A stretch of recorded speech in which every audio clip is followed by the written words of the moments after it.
ایوب کی کتاب اس کا 41واں باب۔ کیا تو مگر کوشش سے باہر نکال سکتا ہے یا رسی سے اس کی زبان کو دبا سکتا ہے؟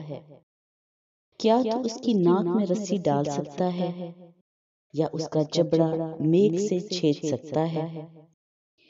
کیا وہ تیری بہت منت سماجت کرے گا یا تجھ سے میٹھی میٹھی باتیں کہے گا؟ کیا وہ تیرے ساتھ عہد باندھے گا کہ تو اسے ہمیشہ کے لیے نوکر بنا لے؟ کیا تو اس سے ایسے کھیلے گا جیسے پرندہ سے؟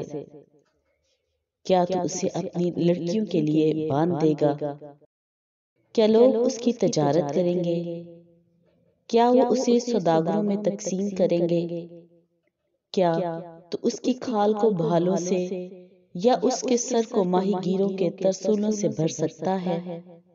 تو اپنا ہاتھ اس پر دھرے تو وہ لڑائی کو یاد رکھے گا اور پھر ایسا نہ کرے گا۔ دیکھ، اس کے بارے میں امید بے فائدہ ہے۔ کیا کوئی اسے دیکھتے ہی گر نہ پڑے گا؟ کوئی ایسا تند خو نہیں جو اسے چھیڑنے کی جرت کرے۔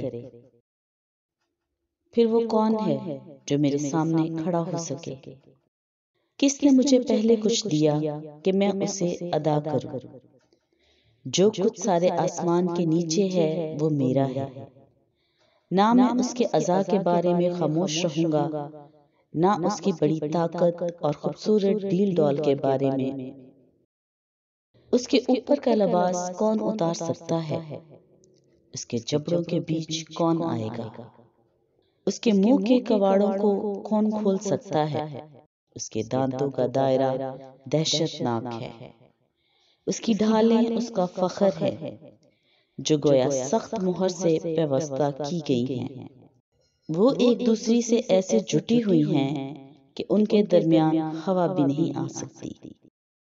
وہ ایک دوسرے سے باہم پیوستہ ہیں۔ وہ آپس میں ایسی سٹی ہیں کہ جدا نہیں ہو سکتی۔ اس کی چھینکیں نور افشانی کرتی ہیں۔ اس کی آنکھیں صبح کے پپوٹوں کی طرح ہیں۔ اس کے منہ سے جلتی مشلیں نکلتی ہیں اور آگ کی چنگاریاں اڑتی ہیں۔ اس کے نتنوں سے دھواں نکلتا ہے گویا خولتی دیگ اور سلگتے سرکنڈوں سے۔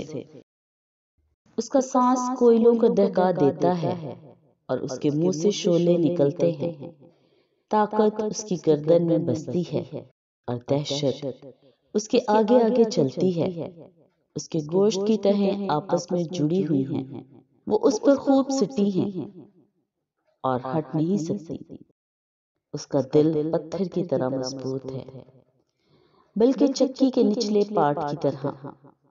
جب وہ اٹھ کھڑا ہوتا ہے تو زبردست لوگ ڈر جاتے ہیں اور گھبرا کر حواس باختہ ہو جاتے ہیں۔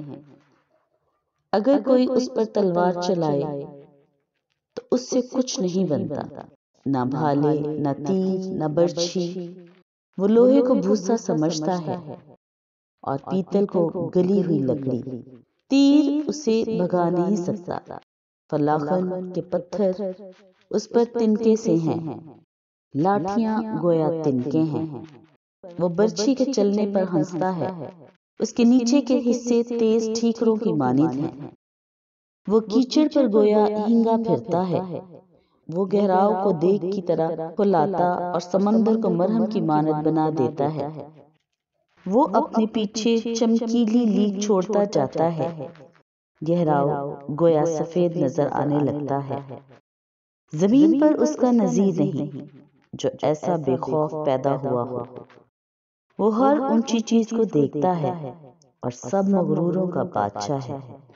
پاک کلام کا پڑھا اور سنا جانا ہم سب کے لیے باعث برکت ہو۔